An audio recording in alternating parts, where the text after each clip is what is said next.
Back with us on the C Morning Show. Let's talk about science. Science clearly has a huge impact on our lives, but unfortunately, sometimes the general public misunderstands it just because it is not expressed clearly. Some scientists may use terms that sound unfamiliar to the public, thus creating even a bigger barrier between the public.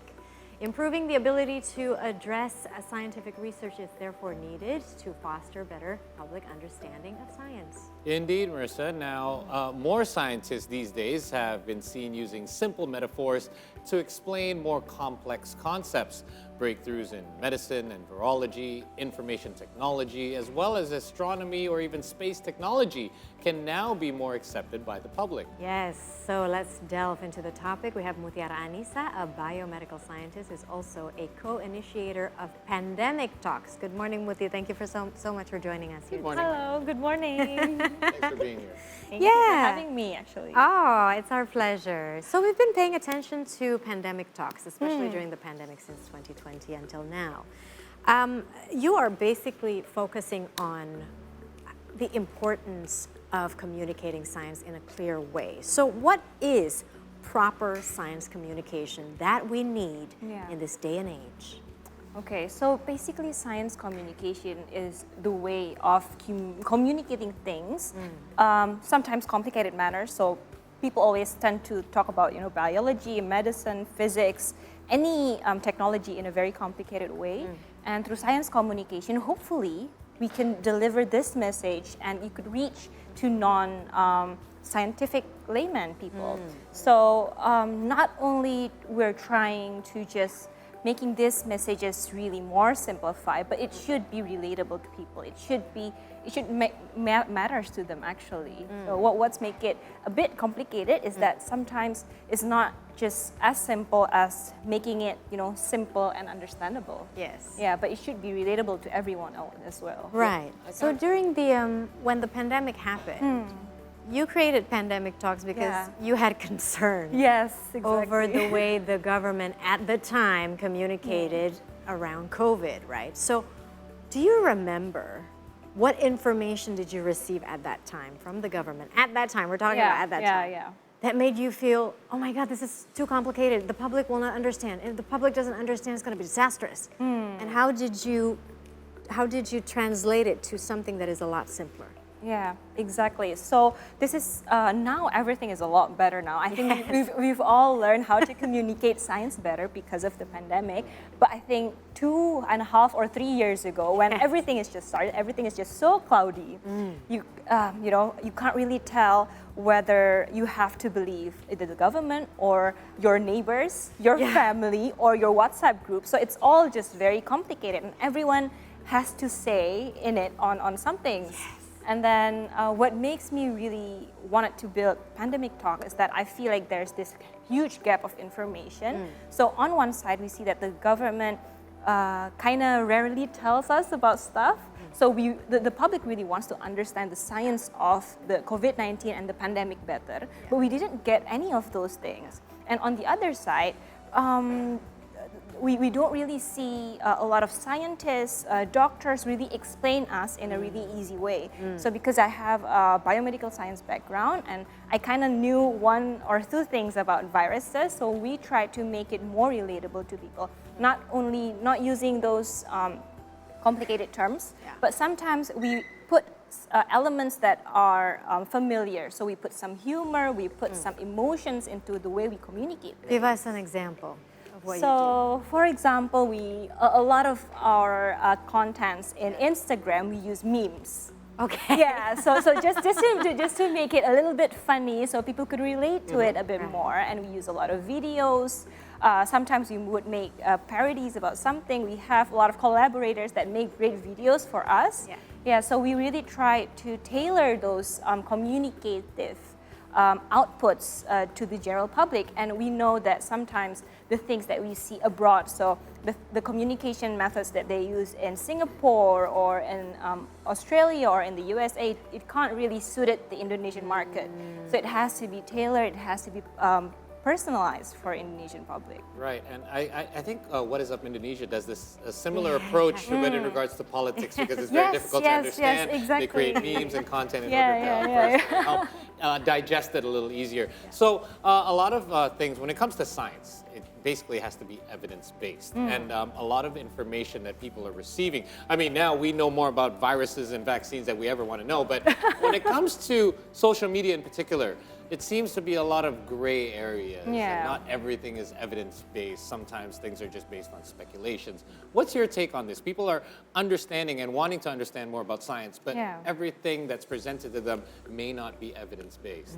How do we control that flow of information? Well, the good and bad things about social media is that it's very democratized, right? Everyone could say anything, and one voice equals to one voice. Which whether can you be are a bad thing. exactly. I must That's why we came into the picture too, because I think we try to be really trustworthy. Okay, so I think we really relied on data. That's the first thing, and I think this is something that everyone could learn, how to really differentiate which sources in social media that are trustworthy or not. So you really need to still check your sources, because good science communicator and good science communication always rely to scientific data. Okay, so whether the data are good data, or because sometimes we tend to see that, right? When we see an information or a headline where they use kind of bad data, bad surveys to really explain the situation that's going on. But you should still double check any information that you see online. You should always have an access to whether those information accurate or not, whether it's transparent or not, and who's saying it. Yes. Yeah, that's the most important ones usually. And I think if I can add as well, when it comes to sports, I'm always very weary about data and numbers, because numbers make everything look so official, but numbers can also be cherry picked. We call it cherry picking in sports, where you kind of take a certain perspective and make the numbers look and they're real numbers, but they're going to help you support your point. So as us, as the consumers of this information, we need to know exactly what we're looking at. Exactly. Right? Yeah, totally. And I would like to also show our audience here what Pandemic Talks looks like on Instagram, because I don't have Instagram. So we're going to have it access here. So can we have it? Can we? Okay. We're going to get our team to work on the fly here. They're all furiously working. Exactly. This one. So this is an example.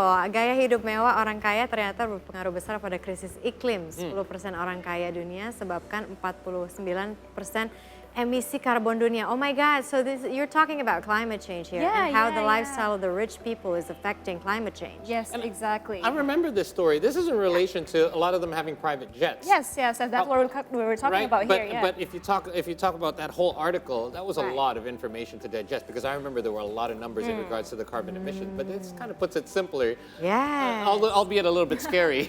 Yeah, I mean, but this actually, for me, it encourages me to dig deeper, because I'm like, oh, you know, this is a very interesting fact. It's quite sensational, and it actually encourages me to dig deeper. And what about the next one? We also have a video from Pandemic Talks. So not only that you guys talk about pandemics now, you evolve as well to climate change. And the next one is a video, I think, about health. Oh, that's my kid. Okay, yeah, this is just a recent video that I made with my son for fun, because we feel like, you know, science should be for everyone and could be done with any age. So this is something that we do for fun as well. So this is, you're trying to explain about what? Bones? Bones, yeah. This is everything that he knows about bones. Actually. Really smart.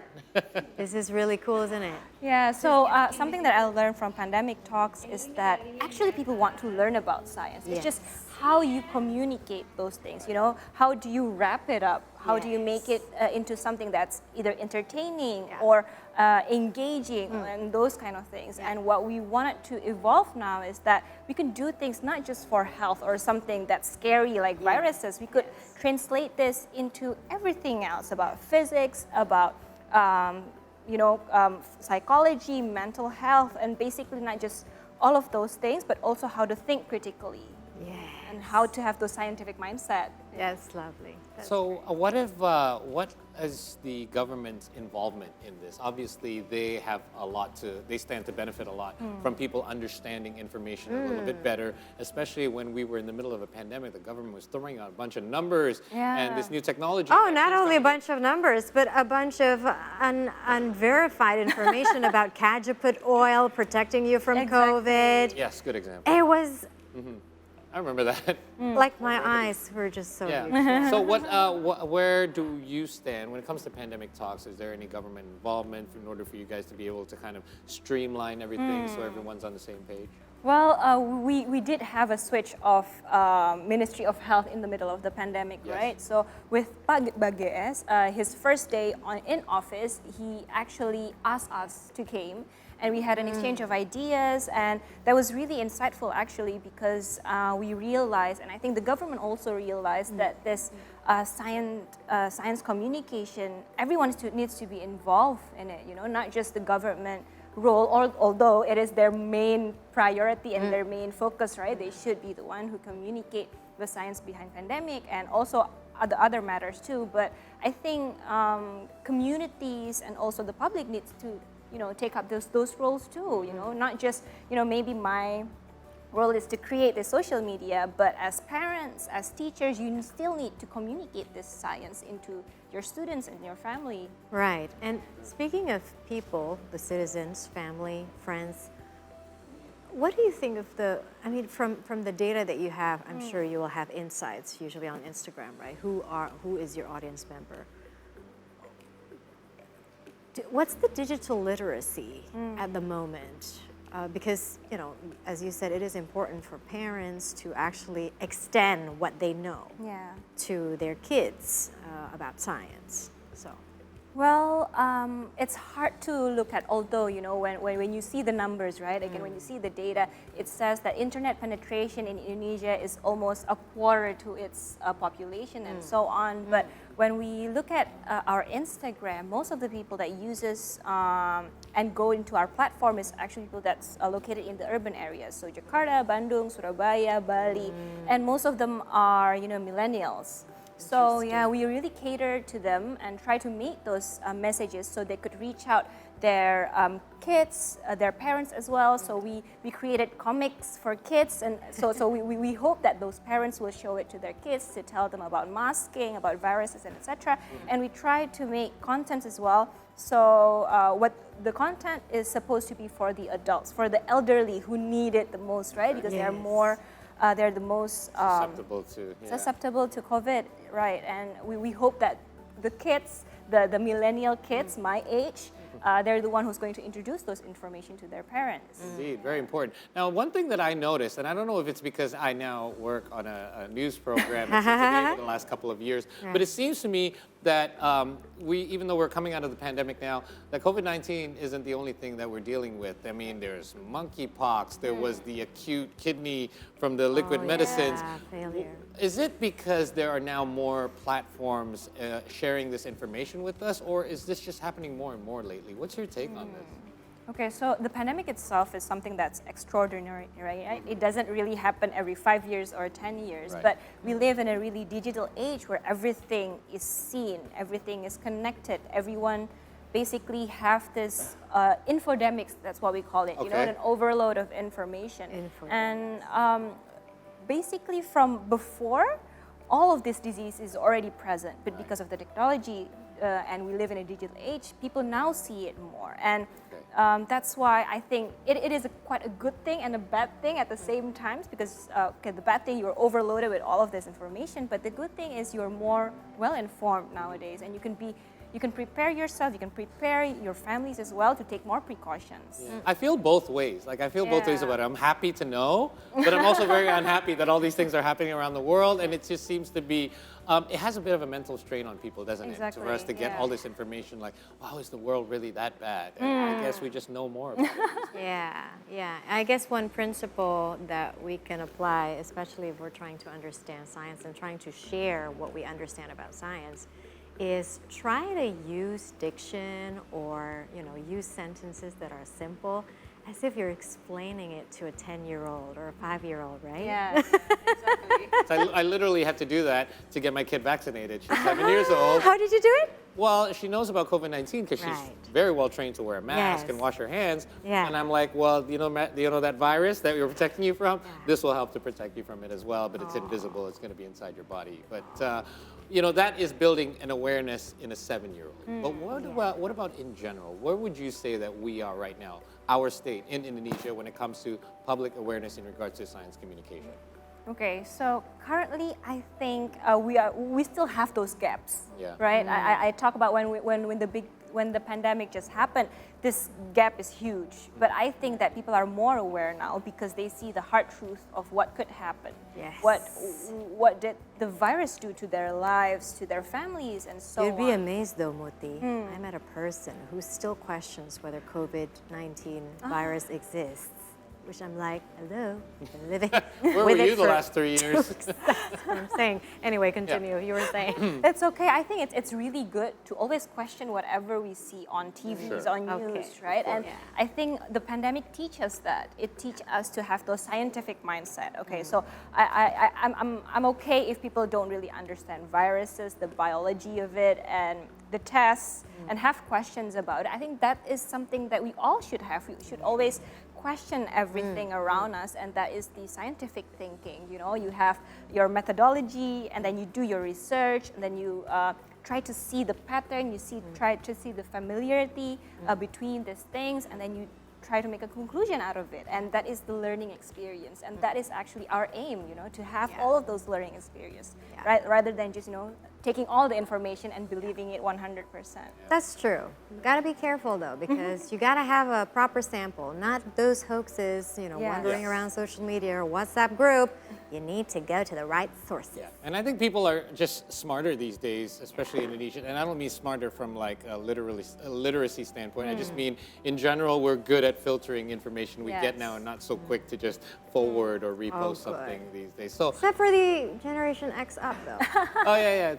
My mom's still forwarding me some stuff about hoaxes. That's what I'm saying. Sometimes it's not only just the education. Yes. It's not just the level of education that they get, but it has something to do with the culture as well, right? Culture and age. You know, the different generations learn different things based on their history and everything. Yeah, and it's easier to fearmonger amongst the elderly because the elderly are more scared, obviously, because they're more susceptible to these kind of things. And that way, when you see a bit of information, they get a little bit worried. But thank you so much. In a day and age where science is more important than ever, we do need to find easier ways to communicate it. So we thank you for your efforts as well and for your time so much as joining well. us this morning. Indeed. All right. We got to take another short break here, you guys. We have more recaps for you when we return here on the C Morning Show. We'll be right back.